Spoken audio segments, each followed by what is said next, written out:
So I want to try to make this quick video. This is a detail job that I just recently did.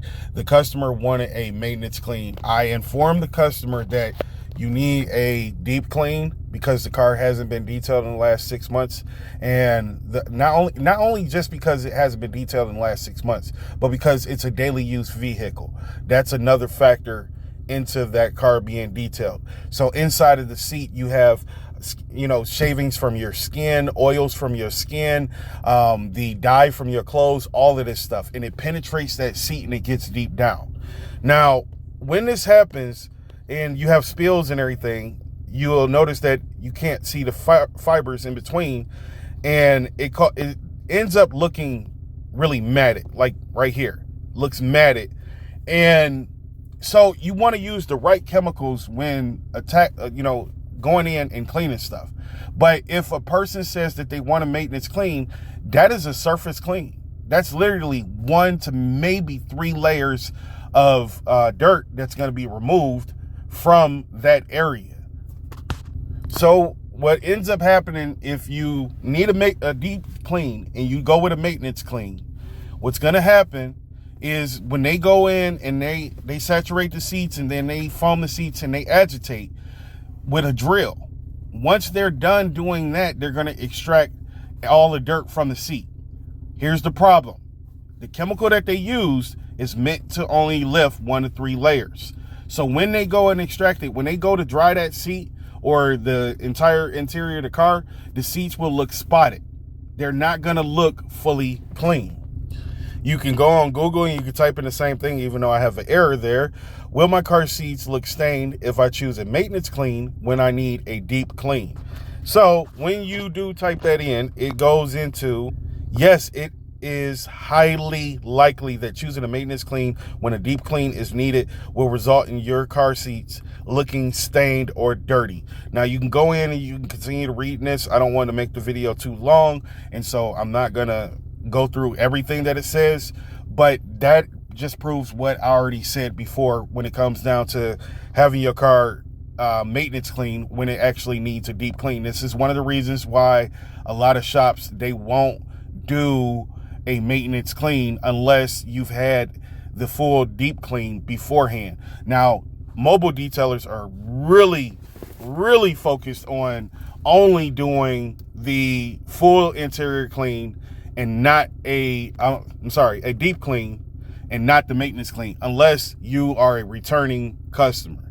And so you're looking at, on a yearly basis, after you did a deep clean that's not too bad, you're probably looking at spending around anywhere between, I'd say about $325 to $375 on that first year. But after that first deep clean, you're only looking at $100 each one of the times. Now, if you're looking for the exterior, be careful who you have do the exterior of your vehicle. If they're saying, well, it's going to be $100 to do the exterior. Now, you may be thinking that that's too much. You may be thinking that, okay, that's fine. All right, understand this. With the exterior, what they're doing is they're going to wash the car, then they're going to dry the car. Now they're going to clay bar the car. This is removing contaminants from the surface of the car. So you have road grime that adheres itself to the paint that needs to be removed through the clay barring process. You have bird poop is acidic. Pollen is acidic. All of these things can mar your paint. So it needs to be removed. And so that takes a lot of work and effort to get all of that stuff out off of the paint, including bugs. That's another thing that contaminates the paint. Now, I know someone may be looking at this video and be thinking, well, I have wax on my paint, so I'm good. Or I have ceramic coating on my paint. No, it still can end up marring that paint. I mean, not so much the paint, but the ceramic coating or wax. So all of that's being removed. Another contaminant that you have that's acidic is your brake dust. Brake dust is all over your car. You can go get your car washed and you're like, okay, great, I got the brake dust off. That's not 100% correct. If you go and buy some iron remover and you spray it on your car, it's going to turn purple. which means that the car is contaminated. And to get that iron remover off, you have to power wash it off. A bottle of iron remover you might be able to find one for $12, but usually around $14 or more is what you're going to need. Not only that, but when you're taking your car to the car wash, these automatic car washes, they don't care about their pH level in that car wash. So that if the pH level is off, you can cause water spots, which also etches into the vehicle and so forth. So it can be harmful and everything. This is why a lot of people love ceramic coating, and the water won't dry on the car, but it will actually roll off of the car if you drive it for about 5 or 10 minutes instead of drying onto the vehicle surface itself. So depending on your marketplace, a deep clean can range, like say in my market, a deep clean can be a little bit on an affordable end, but that depends on the conditions of the car. So understand this: if you look on somebody's website or anything like that, they may have a minimum price, but that is the starting price. It's the starting price. That price will go up based off the conditions of the car. Smoke removal, whether it's a smoker's car, it takes different chemicals and a different process to make sure you remove that smoke residue from the car itself. And then not only that, but it's going to take different chemicals if you're looking to remove the smoke smell from the car, as well as ozone generator to remove that smoke. But you have to get the smoke out of the deep down surface of the seats and carpets of the vehicle, so that you don't have to worry about that smell coming back. Now, if you decide that you want to go with the maintenance when you need that deep clean to remove the smoke smell, then it's going to come back in a few weeks, maybe a few months.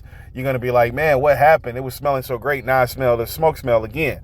That's because you didn't get the deep clean.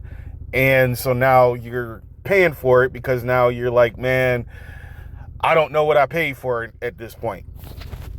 So again, when it comes down to the exterior of the car, again, you're looking at them washing the car. You're looking at iron being removed from the car and the rims and the wheels.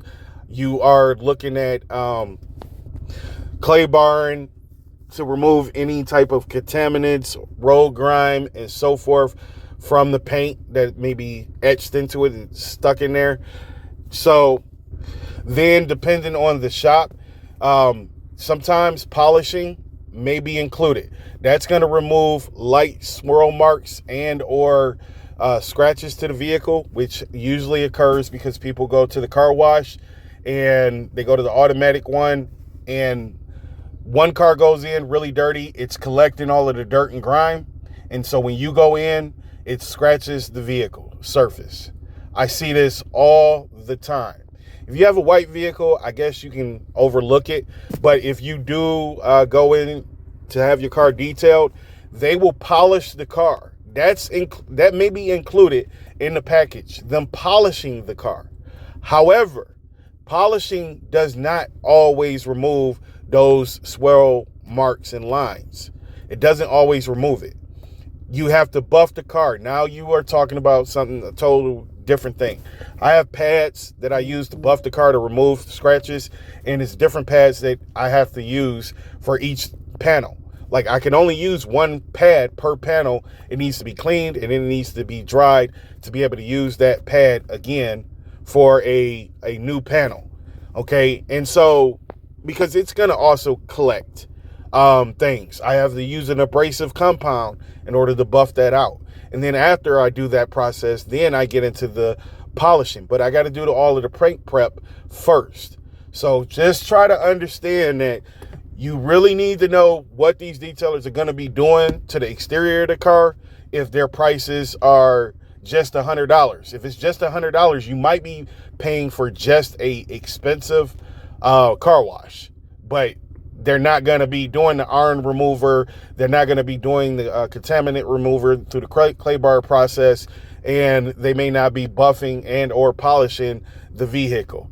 So understand all of these things take time, and it is a cost to it. Sometimes it takes you longer as a detailer to do some of these jobs, because you end up getting to an area that needs a little bit more attention. This is why a detailer should be able to tell you, especially if it's a deep clean, they are going to give you a 2-hour range. So they may sell you 4 to 6 hours, but they might be able to finish in 5. They may not be able to finish in 5, and it takes them 6, maybe 7 hours. But usually they stick to whatever it is that they quoted, unless, you know, you bring in a car and it does have pet hair. So it's going to cost you based off of the pet hair itself. You know, if you have short pet hair or you have long pet hair, that could affect what you end up paying on that particular detail. But this video has went to 10 minutes already, so I don't want to keep on going into it. Again, like I said, when you first take a car to be detailed, if you haven't had a detail in the past 6 months, I strongly suggest that you just go ahead and have the car a full deep clean. If you're using a different detailer, I still would suggest that you go with the deep clean, because they're likely to turn you down, and it's nothing against you. Do not be offended by it. It's that with experience, you know what kind of problems you're looking at occurring if that customer goes with a cheaper option, and you know that they're not going to be satisfied. So I appreciate you for watching the video. Please like, share, and subscribe. See you in the next one.